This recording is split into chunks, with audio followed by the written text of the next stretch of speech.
Welcome back to my lovely spooky potato channel. As you know, as you clicked on me, 'tis I, Patricia Absinthe, your friendly neighborhood fucking weirdo. And because my look today kind of gave me ghoulish schoolgirl librarian vibes, I figured it was time to break out another ghost story, albeit quite a bit shorter than the one that my editor still has not edited. And he'll probably edit this one before the other one, so reminder. Anyway, so this is called Romantic Ghost Stories. And I think they're supposed to be true? I don't know, probably. I just kind of opened it to the one that I'd read before, and it takes place in Louisiana. Also, my wig hit my lipstick, so we're going to pretend I don't have an awkward scene girl stripe going on. So this is the Muller house haunting. Behind the facade of wrought iron balconies, cascading flowers, gumbo and jazz, New Orleans harbors a dark underbelly, also known as the City of the Dead. It occupies a metaphysical gray zone where the border between the living and the dead is blurred and indecipherable. America's most haunted city is rich in stories of disembodied spirits and unexplained occurrences, but none is so gruesome as the following tale of love and betrayal. A wandering eye or a jealous heart can destroy lives. Perhaps no two people have had to pay such a high price for human failings as Mr. and Mrs. Hans Muller, a young German couple who immigrated to New Orleans in the 1800s, full of hope for a new life together in the new world.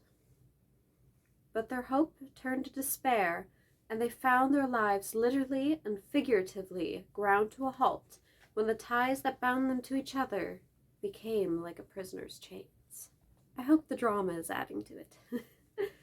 The Mullers arrived in New Orleans with a strong work ethic, a commitment to each other, and a recipe for delectable old country pork sausages that ensured their success. I feel like this is going to take a Sweeney Todd route. Soon they had developed a loyal customer base, and they were making an enviable living manufacturing and retailing sausages. Girl, same. People liked shopping at the Muller sausage factory. The meat was always delicious, and the Mullers knew all their clients by name. Business boomed, and soon they were able to purchase a fine home on Ursuline Street. Don't kill me for that pronunciation. Mrs. Muller was proud of all that they had achieved, and although the hours of work took a toll on her body, she never complained. Can't relate. Instead, she delighted in the realization of their long-standing dream. Hans Muller, although he disguised it well, did not share in his wife's happiness. In his eyes, the countless hours of hard labor had turned her old before her time, and as the years waned, so did his commitment to her. He found himself embroiled in an unexpected affair with another woman. Before long, Hans found himself too much involved, and the only situation was to rid himself of his wife. The one who literally makes all the sausages for him. Cool. It's likely that Hans tried to shake off the terrible thoughts that began to crowd his waking moments, but in the end, passion won over logic. One fateful night, Hans Muller's wife followed the routine that had been hers for what seemed like a lifetime. She closed the shop, cleaned the counters, emptied the till, and began the nightly chore of sweeping the factory floors. When her husband approached her from behind, she probably thought nothing of it, until the cord he clenched his hands tightened around her neck. Also, geez, the misogyny. She doesn't get a fucking first name. Mrs. Muller was a hefty woman, and she fought for her life. Her death was slow and agonizing. Only when she lay lifeless in a heap at his feet did Hans begin to realize the implications of what he had done. The customers loved her, and she would be missed. Besides, there was the problem of disposing of her body. Panicked, he dragged her across the unswept floor and over to the sausage machine. Within a half hour, Mrs. Muller was no more.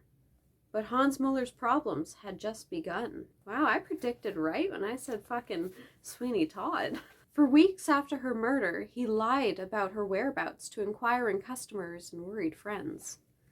At first, he said Mrs. Muller was ill, but when people wanted to visit her, he told them she had gone to see her mother. He had no regrets about his act of hate, only fear of the possible repercussions. His only respite was the freedom he now had to spend with the woman he loved.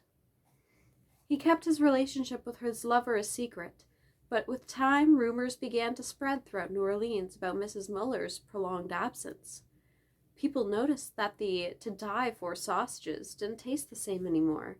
They were gritty, and sometimes bits of fabric were mixed in with the meat. Hans Muller's appearance had deteriorated. He lost weight, stopped shaving, and seemed exhausted and nervous. The sausage maker had begun to fold under the pressure of the constant inquiries about his wife. To make matters worse, he had run out of excuses, and his lover had begun to tire of him, and his workload had doubled. One night, he had just finished sweeping the shop floor when he heard the deep rumbling of the sausage machine. Puzzled, he went to investigate. What he saw has become legend in New Orleans. He came face to face with his dead wife, hoisting herself out of the sausage machine, her face a raw, unrecognizable mess, her body streaked in blood. She reached her mutilated arms out toward him and began to moan. Mr. Muller recoiled in horror, then raced screaming into the street where his neighbors had gathered. Pulling himself together, he explained to them that he had woken from a terrible nightmare, that he was overtired, and he thanked them for their concern. Had it all ended there, Mr. Muller might have gotten away with murder. But his dead wife had different ideas. She returned to him every night until everyone who knew him began to suspect him of killing her. Still, there was no proof. As the days passed, the discovery of proof became less likely, until one day an unsuspecting customer bit down on Mrs. Muller's wedding ring. This symbol of eternal love became the object that proved Mr. Muller's betrayal. When the police burst into the sausage factory, Mr. Muller had already begun his penance. They found him huddled in a corner, screaming that his wife was coming to get him. Don't blame her. Too crazed for prison, he was locked up in an insane asylum. But even there, he could not escape the vengeful ghost of his wife, who haunted him until he took his own life. The people who bought the sausage factory from Hans Muller saw Mrs. Muller's ghost on many occasions until her husband committed suicide. The factory has been torn down, but Mrs. Muller's ghost continues to haunt the rooms of the home at 725 Ursuline Street. Not surprisingly, the former Muller residence has become a popular attraction on New Orleans ghost tours. We can only hope that one day Mrs. Muller's ghost finds peace, but for now she remains earthbound, trapped in the drama that ended her life. I may be vegetarian, but I'd be very upset if I was a meat eater and I thought I was getting some like German sausages and instead I got sausage made out of murdered German lady. What the fuck? Oh my, my. Well, I do have to say, I do enjoy ending my day with a vengeful ghost story. That dude fucking deserved it. He deserved everything. Like, can you imagine building up your life with someone like that and having them be like, you worked too hard to help me, so you're old. I kill you now.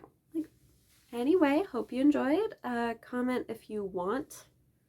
Like, you don't have to say much more. You can just comment, say if you like me reading ghost stories. I mean, I do enjoy talking about other things, but also this bitch is tired, and I find that a lot easier and more entertaining. So, up to you. Do you want ghost stories? Do you want the really long one? Just comment down below. Please don't be mean. Alright, thanks for watching. Subscribe if you want, like if you want. All helps me out. Check out my Linktree if you want. Anyways, thanks for watching.